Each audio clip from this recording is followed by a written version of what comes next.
गौतम बुद्ध जन्म 563 बीसी, निर्वाण 483 बीसी, एक श्रमण थे जिनकी शिक्षाओं पर बौद्ध धर्म का प्रचलन हुआ। इनका जन्म लुम्बिनी में 563 बीसी इक्ष्वाकु वंशीय क्षत्रिय शाक्य कुल के राजा शुद्धोधन के घर में हुआ था। उनकी मां का नाम महामाया था जो कोलीय वंश से थी, जिनका इनके जन्म के 7 दिन बाद निधन हुआ। उनका पालन महारानी की छोटी सगी बहन महाप्रजापति गौतमी ने किया। 29 वर्ष की आयु में सिद्धार्थ विवाहोपरांत एकमात्र प्रथम नवजात शिशु राहुल और धर्मपत्नी यशोधरा को त्याग कर संसार को जरा मरण दुखों से मुक्ति दिलाने के मार्ग एवं सत्य दिव्य ज्ञान की खोज में रात्रि में राजपाट का मोह त्याग कर वन की ओर चले गए।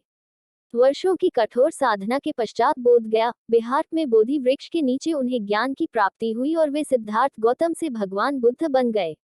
इतिहासकार पम कोटा वेंकटचलम के अनुसार गौतम बुद्ध का जन्म 1887 में तथा निर्वाण 1807 ईपू में हुआ था और अनेकानेक इतिहासकार मानते हैं कि भारतीय तिथिक्रम वंशावलियों और पुरातत्व के अनुसार बुद्ध निर्वाण की यही तिथि सिद्ध होती है।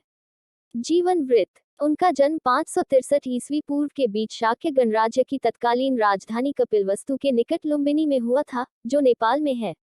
लुम्बिनी वन नेपाल के तराई क्षेत्र में कपिलवस्तु और देवदल के बीच नौतनवा स्टेशन से 8 मील दूर पश्चिम में रुक्मिंदेई नामक स्थान के पास स्थित था। कपिलवस्तु की महारानी महामाया देवी के अपने नहर देवदल जाते हुए रास्ते में प्रसव पीड़ा हुई और वहीं उन्होंने एक बालक को जन्म दिया। शिशु का नाम सिद्धार्थ रखा गया। गौतम गोत्र में जन्म लेने के कारण वे गौतम भी कहलाए।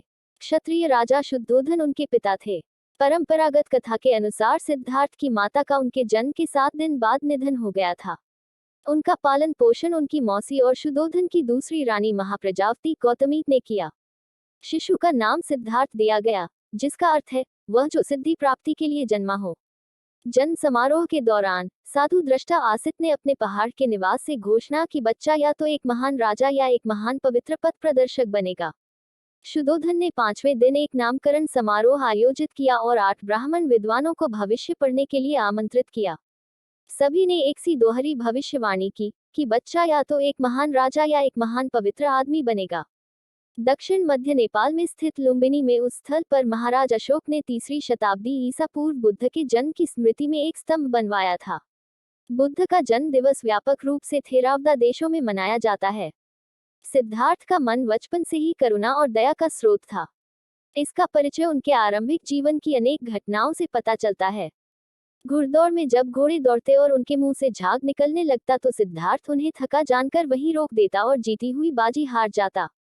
खेल में भी सिद्धार्थ को खुद हार जाना पसंद था, क्योंकि किसी को हराना और किसी का दहकी होना उससे नहीं देखा जाता था।